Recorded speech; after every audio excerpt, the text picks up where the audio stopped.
Hello everyone and welcome to this Britannia Season 1 Episode 7 review. So with this episode, we're focusing more on perhaps some of the more secondary characters, with the exception of Divas and Cat.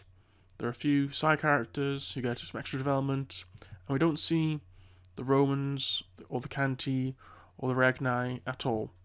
Obviously you could say that a couple of characters are from those tribes, but you can understand what I'm saying from. We're not seeing the main settlements, we're not seeing the main actors. It's like Kerra, Elias, not in this episode. But I think this is alright because it gives other characters a chance to actually do something.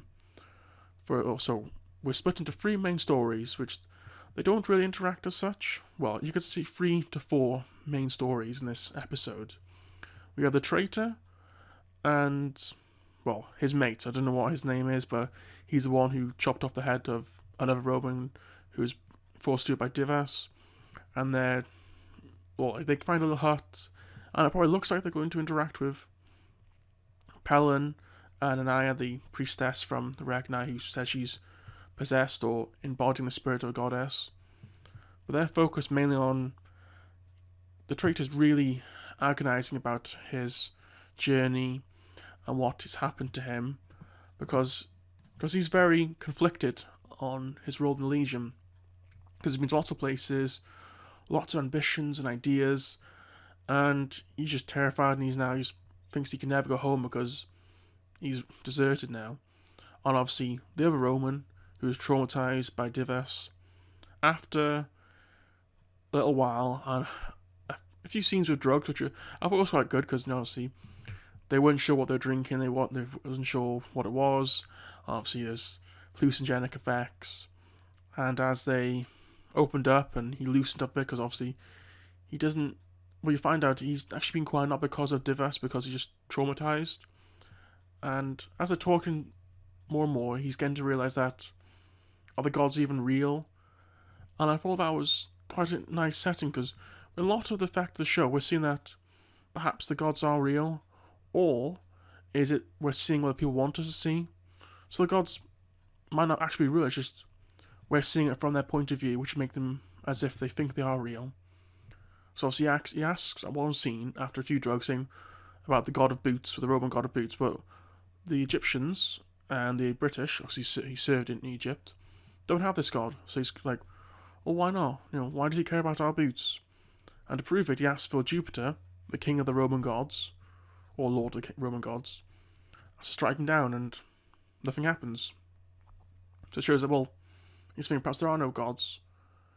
But obviously, once he comes out of the drugs, he's kind of forgetting what's happened, but he's still opened up now, so he's actually going to speak more, because admittedly, for part of the episode where he was just silent, it made his part of the show a bit dull. It was like, oh yeah, he's the quiet one, not going to say anything. Chris, roll on to the next one, please. So, it's good that that passage is passed, because I liked his character before, where he chopped off the head of his mates. So, I do like having these little side characters so you can bring out the life of the world, and it makes it feel a bit like it's more like a real place. So, I'm going to say this is our secondary story. So it's Palin and Anaya, and there's a little bit of their travelling to the village, because they're using a stopping point for moving on elsewhere. And obviously, the culture's still clashing, because Canti Regni, even though she says that she's from possession of the gods, she's still got Regni culture, and she's eating like some sort of weird bugs and mud, and he's not happy about it at all. And it's all nice little clash of culture. But then obviously when they're in the camp, I'd say the majority of their story is like she's trying to convince him, and he's like just pissed off that the stuff that she's been feeding him is just making him shit all the time. So his main aspect of this episode was whinging, shitting, and then fucking. So perhaps improve the diet, and he might have a good old time, because she's quite happy to get down any time, and obviously she wants a child, which that makes him a little bit more confused. Obviously there's also a part where they want to go to see the druids, and he is not like the druids now. Obviously they sacrifice his father passed over himself for the role. But, he's still going to go along with it because I think he's just roped in now with Anaya, so well, I wouldn't say besotted, but he's locked in, I think, now. Right, so now we're going into the meat of the episode, where the best part was Kat, and then you got Divas the Outsider.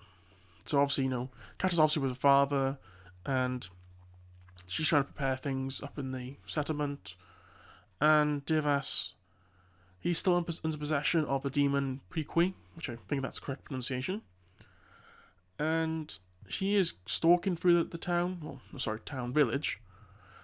Obviously, it's quite deserted, there's no one else around, and he goes into like some sort of cave after having dug up a body, which obviously we assume is Kat's sister. And then later on, we get a proper interaction with the Kat's sister, Evie. I think it's Evie anyway. Comes out to Kat, and there's like interaction where she's trying to draw Kat to her, but Kat knows that it's not her sister, and then fights against it, and then Prequi is essentially sent away. But before that, Evie says that the dead are calling her name and are standing behind her and know that she's the one. Which, I mean, I'm not saying, they're waiting for the what is my name, but obviously it's going to be Boudica, but I think they're going to wait for like the last part of episode 9 for that, because it seems the most obvious thing that's going to happen. And I would say a little bit about perhaps Kat and her father, but I would say, it's pretty passable, really. So that's the main gist of the episode. So I think it was an okay episode. It's just a pity that the last episode, the last shot, was talking about starting the siege, and we get a bit of a slower episode focusing on other characters. But I think you kind of need to, because some of these characters have not done much or have not appeared much in the last couple of episodes. I needed that Divas to get rid of the Prequi stuff, because at a certain point, it's not really interesting for the show.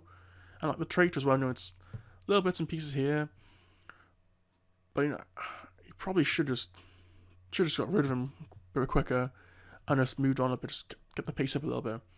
That might happen later on, or he might just join the other side. Guess I'll have to wait and see what happens with that one. But I'll do for today. So thank you for watching. Please subscribe, and hope to hear from you soon. Goodbye.